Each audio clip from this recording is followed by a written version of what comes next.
Have you looked at the writer's calendar also in the back of some of those books? Maybe this is the time. I don't want to be a Debbie Downer, but I don't think this is going to end overnight. So maybe it's time to put a longer term plan into place to get your writing done. Use this time. You may be aware that back in the day, when this guy named William Shakespeare was writing, and that was 400 years ago, but he's still pretty well respected. Anyway, they had a plague in jolly old England back then too, and it closed the theaters, which put him out of work. How to use his time? Well, he wrote a bunch of poetry like those sonnets, which you hear constantly 400 years later. He also wrote King Lear, which is a pretty decent play that still gets performed from time to time. You know what? Even if you don't think your next book is going to be King Lear, you don't really know what's going to happen until you've finished it. So use this time. If nothing else, and I think there will be something else, but if nothing else, it will help you pass the time in a calm way. I always find I'm happiest when I'm in the zone, in that other world, whatever it is you go to when you're writing, especially a first draft, putting yourself in this fictional universe you've created, and the time passes. You know, I finish a chapter and I look up and 3-4 hours have passed while I was knocking this thing out. There's worse things than that, especially right now. I've been working on finishing up a book using this week off that it's been so far to double down, and if I keep to my schedule, I'll finish tomorrow, and I'm pretty excited about that. And then I'm going to take 5 or 6 days the following week to record the audio book, which will also use up some time. I think everybody's happiest when you're not just sitting around stewing, being nervous and scared, but instead have something productive to do. We've got the internet. We've got our tools. You've got a free red sneaker book coming to you. So use this time to write.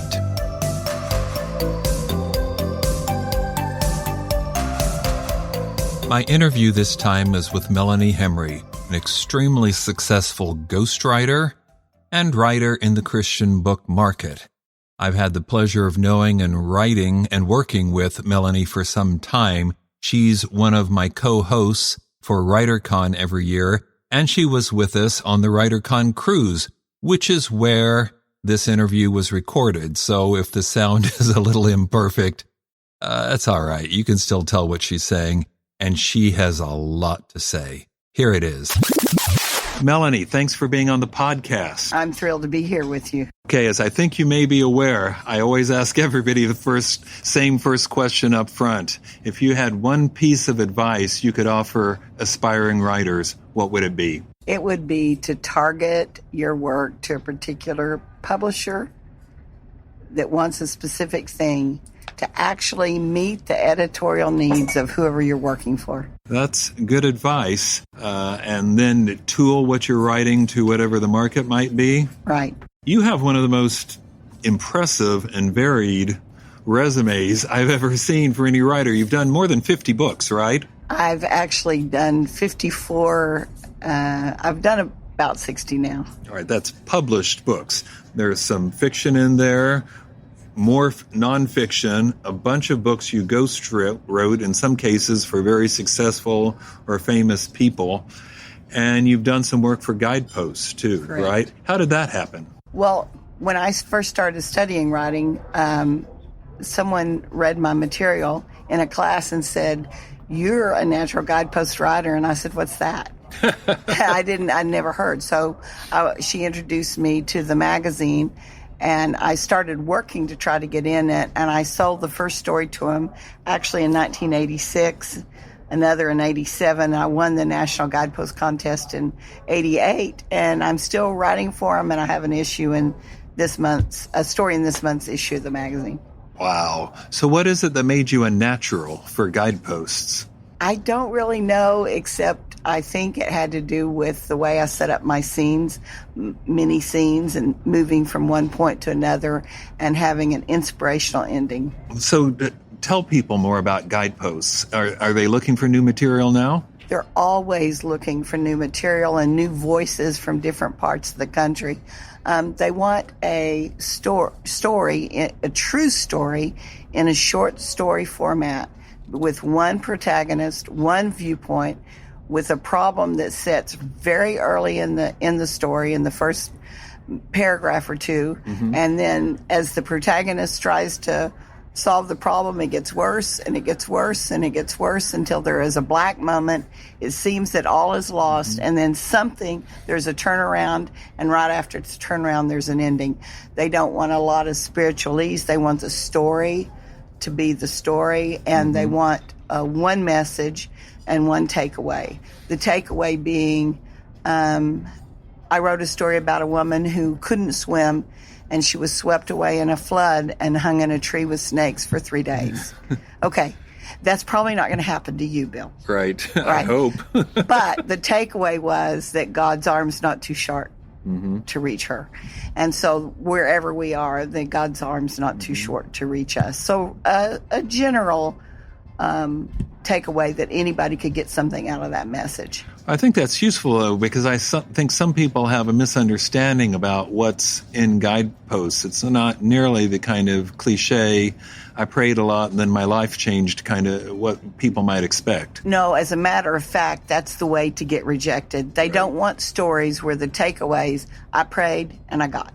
Because a lot of people pray and don't get. Let's face it. So there has to be an agent of change that is, for instance, I wrote a story about a widow who went out in an ice storm, to put a blanket out for her dogs. And she fell and broke her hip, and she was in a nylon nightgown.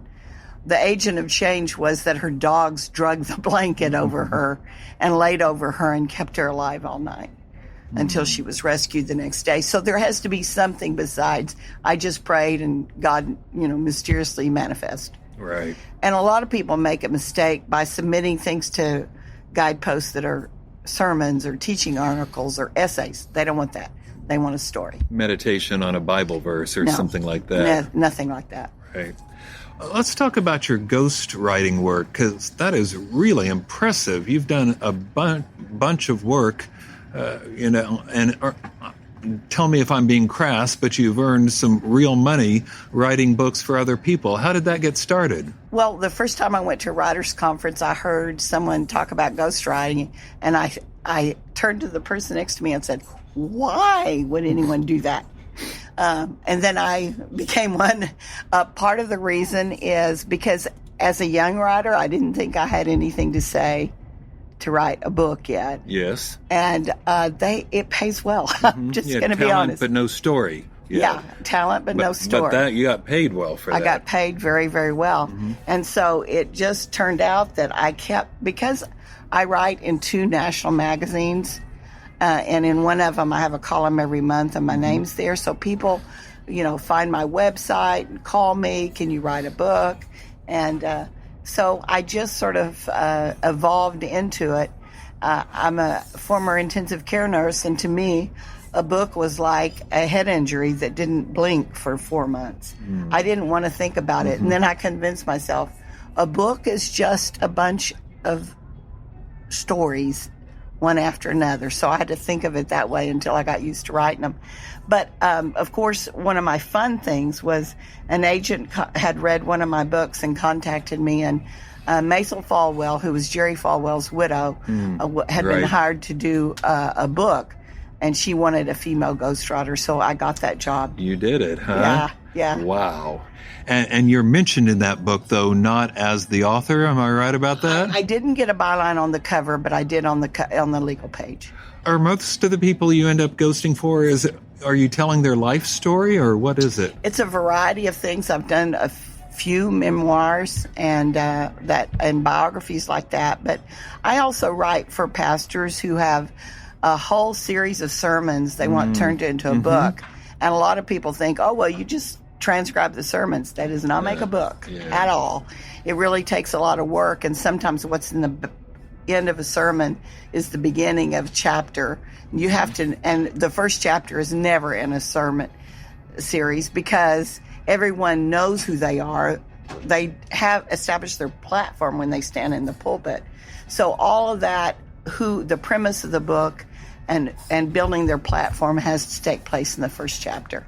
I assume in some cases that people are looking for the credibility that they get from being the author of a book. Author was in snicker quotes. You couldn't see that on the podcast, but everybody, I'm not making fun, but you wrote the book. Right. But nothing is a better credential than saying, and here's my book. Right. And thus, I am a specialist in the field or something like that. I have one friend who's a ghostwriter, and one person has asked her to sign a non-disclosure agreement. Mm-hmm. I've never been asked to sign a non-disclosure, and I have the books I've written on my resume, and I feel free to talk about them. So yeah, no problems. Right.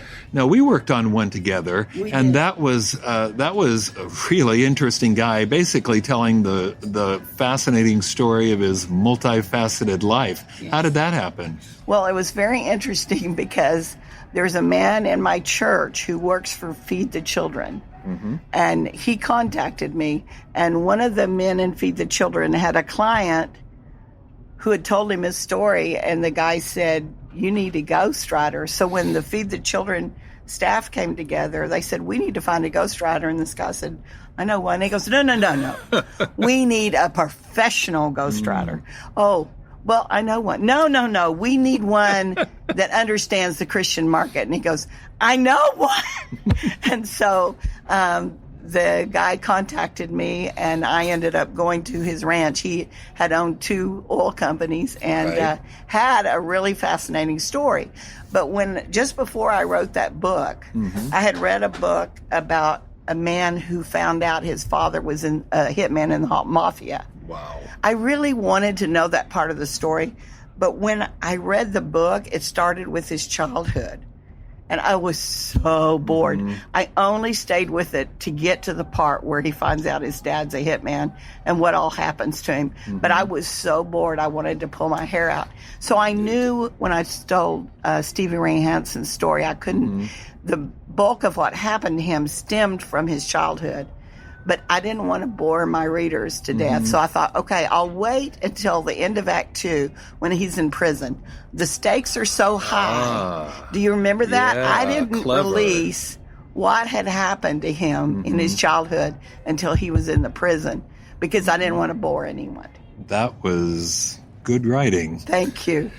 Let's talk about your nonfiction. Most of that has been of a spiritual nature, right? My own? Yes. Your ones. Yeah, Does your name appear on the cover? My name appears on the cover. When my mother was alive, she was very upset, and she goes, your name's not on the cover. And I go, my name's on the check, Mom. That's great.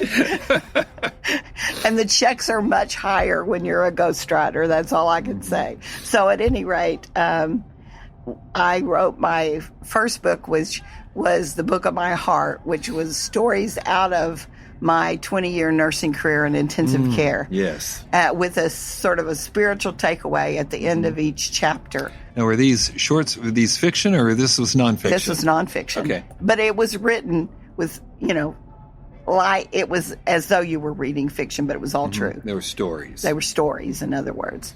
And so my title on that book was The Critical Care Church. And my editor goes, that would scare everyone to death. You're the only one that loves critical care. We can't market that book with that title. So they titled it A Healing Touch, The Power of Prayer. And I thought, okay, don't get married to your title. We all know that. Right. So that book was great, and I went with Whitaker House, and I was trying to decide what publisher should I go with.